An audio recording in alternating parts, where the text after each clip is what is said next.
Hi, as many of you know, my name is Nick McDaniel, and as many of you don't know, my presentation today will be over the GABA receptors in chronic alcohol use. Um, Throughout my presentation, I will go over the general introduction of these two manuscripts. Then I will go in more specifically into manuscript 1, the title being Emerging Role of 1-Carbon Metabolism in DNA Methylation Enrichment on a Subunit GABA A receptor expression in the cerebellum of subjects with alcohol use disorders, also known as AUD, written by a cohort of authors. And then manuscript 2 being GABA receptors, genes, polymorphisms, and alcohol dependence.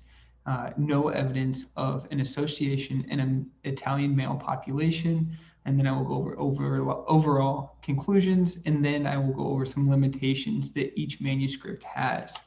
An introduction, just a justification of why I'm looking at these two manuscripts. And before I go in, and also in relationship to my justification, alcohol has affected many of us socially and personally. So if there's any time that this presentation or this introduction makes you feel uncomfortable, I would say take a step back, maybe fast forward and see if you can get to a part that doesn't affect you as much. And if it's still too much, reach out to Dr. Warren, and I am sure you and him can work something out. But like I said, alcohol has affected many of us personally and socially. In regards to that, 80,000 deaths, or also the equivalent of 2.3 million years of potential life, are lost each year in the United States due to alcohol's effects on the human body, making it the third leading preventable cause of death in the United States, which is astronomical. And within that, alcohol drinking disorders shown in previous studies have led to methylation of DNA in livers and also brain epigenetic mechanisms. Those epigenetic mechanisms showing methylation occurring on DNA in GABA A and GABA B receptors, glutamatergic, and GABPCPDZ, and those last two that I struggled saying correctly, meaning that also they are being affected by alcohol disorders effects on the brain's mechanisms. And lastly, part of this introduction, to give some more background information and purpose of the study, that what I've been referring to as GABA is also the pathway of gamma aminobutyric acid. And the GABA receptors you can see in that picture on the right are a neuroreceptor found on the Purkinje cell. And the Purkinje cell allows for neurotransmission to occur within the cerebellum in your brain, that's kind of in the back of your head here, that affects your motor skills. And so understanding alcohol's effects on the brain is by understanding the GABA receptors and the influences that it could have on the cerebellum.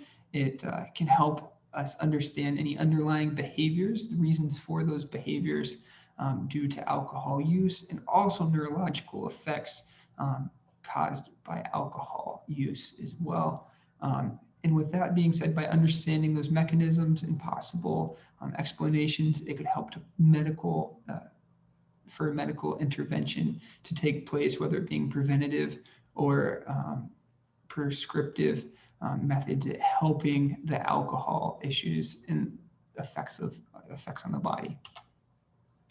So manuscript 1 looks more deeply at the methylation occurring at GABAergic DNA, and GABAergic meaning genes that have been altered within the GABA that affects the GABA receptors. And more specifically, this manuscript looks at the GABA neurotransmitter in GABA A, so that pathway there. And the subjects that this group looked at was a group of Australian people, similar in age, body mass index, and race. And what they did is they used deceased individuals, their samples of their brain from areas in their cortex, If you look at that graph there, you can see that there were 25 control subjects and 25 alcohol use disorder subjects as well, around the same age, sex being 5 females and 20 males. So just a side note, none of the results from the study can be related to sex because there wasn't a large enough group of females.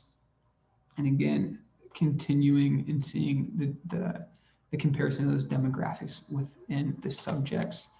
The technology they used to look into the effects of GABAergic repression from alcohol.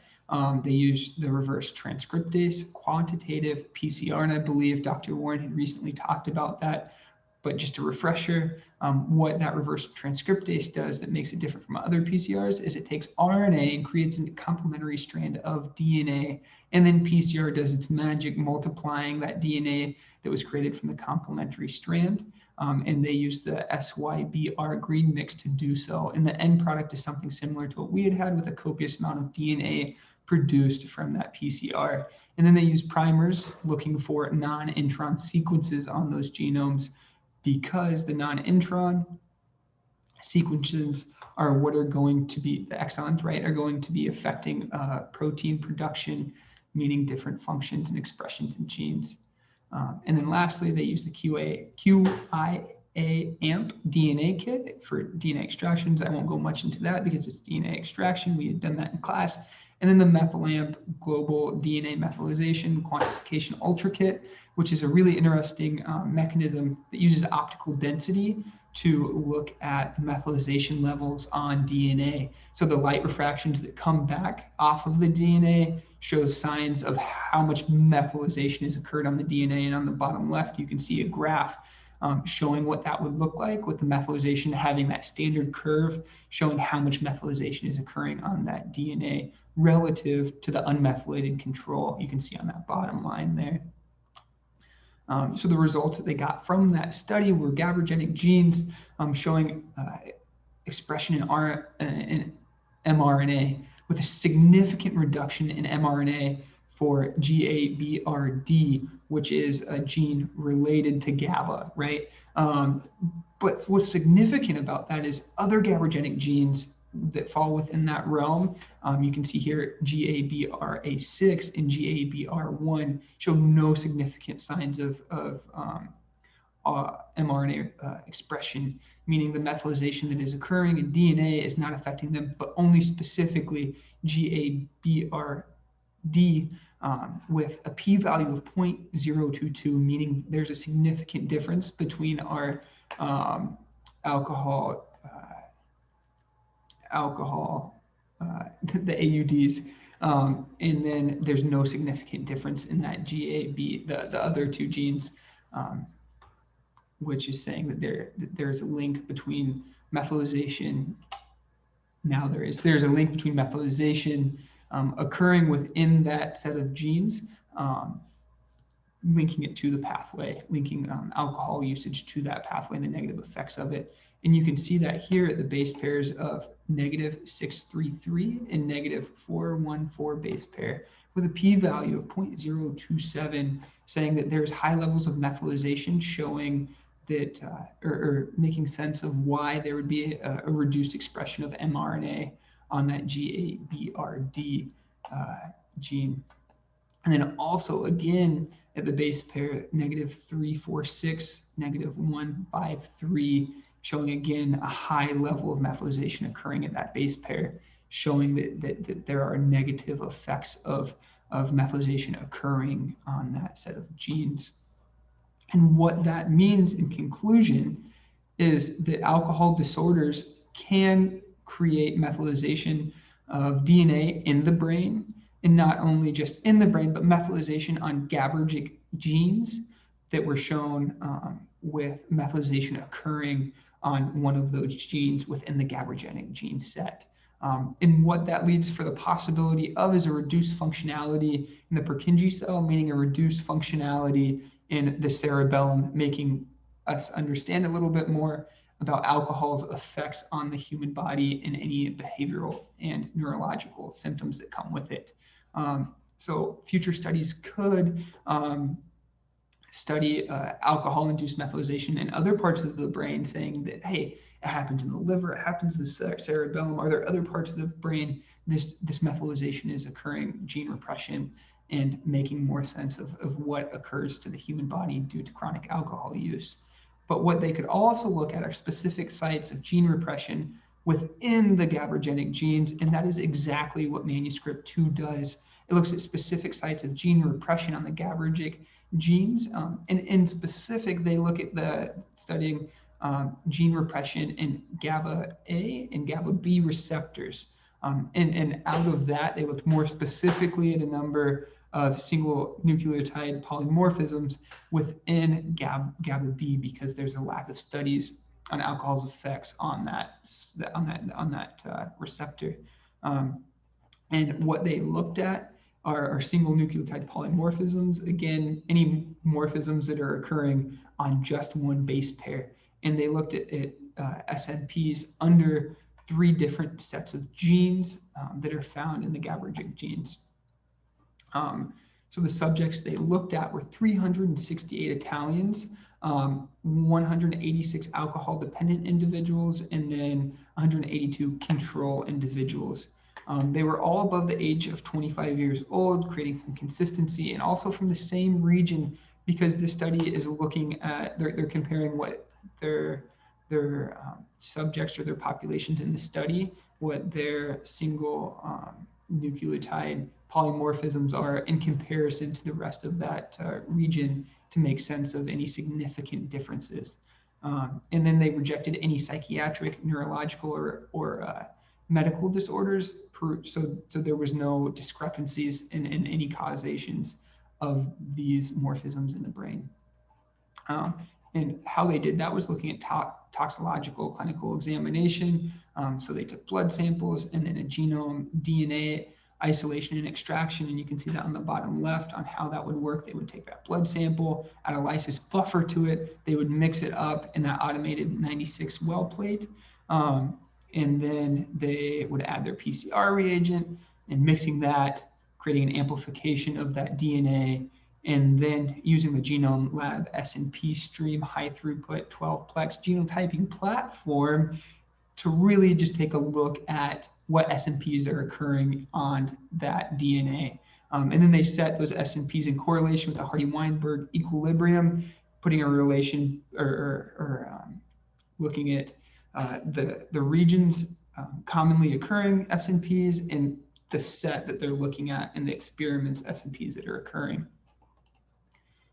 And what they had found were that there were 23 SNPs found within those 3 different GABAergic genes, but only 11 of those deviations were different from the region's SNPs that commonly occur. And 7 of those were found in the alcohol dependent subgroup, and then 3 in the controlled subgroup. And there was only 1 deviation from AD linked to AD, specifically to alcohol dependency, and that was SNP-RS 29253 with a p-value of 0.0129, making it significant. And that SNP was found in the intron region of GABBR1, but it did not pass the statistical analysis that they used in the study, being called the Bonferroni correction, with an extremely low threshold of p-value needing to be under 0.002. So what they had found then was linkage disequilibrium, meaning is there a linkage between other genes in that region that normally occur? If there's disequilibrium, meaning it's different from the region, then there's significance in the SNP from the intron RS2953 and other possible protein producing exons. And so with the first round that they studied looking at LVs, they found high disequilibrium. Here you can see on the left in figure 1 in these 2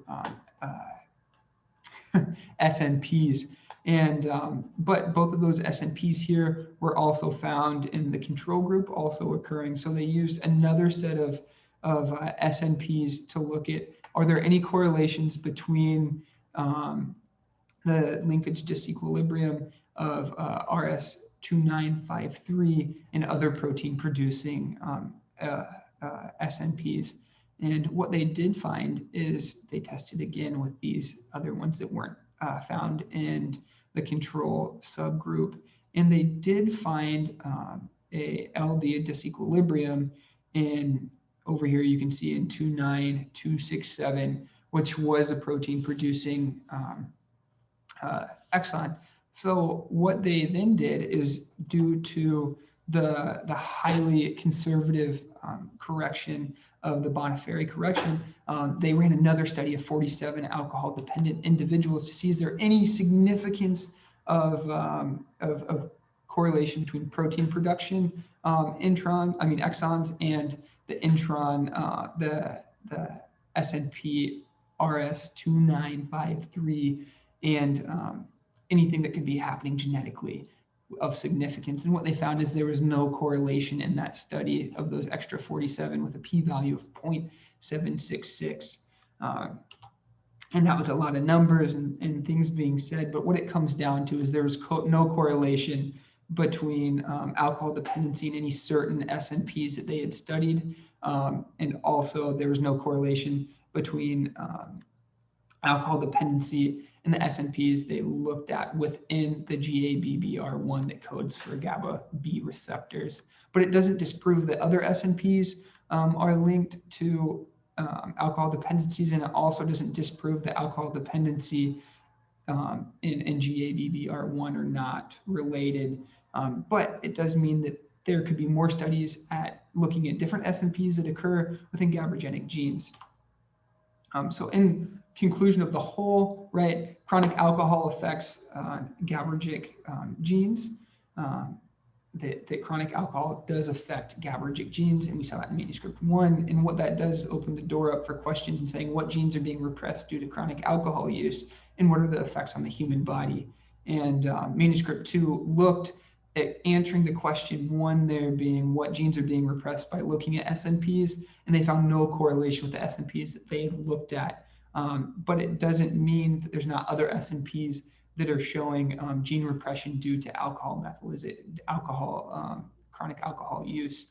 So that means that there's still possibilities and there's still hope of future of understanding alcohol's effects on the brain, meaning there's still hope for medical interventions at helping curb the effects of chronic alcohol use on individuals, and starting to combat the high levels of negative effects on the US due to alcohol use. Thank you for listening, and I look forward to the questions you have.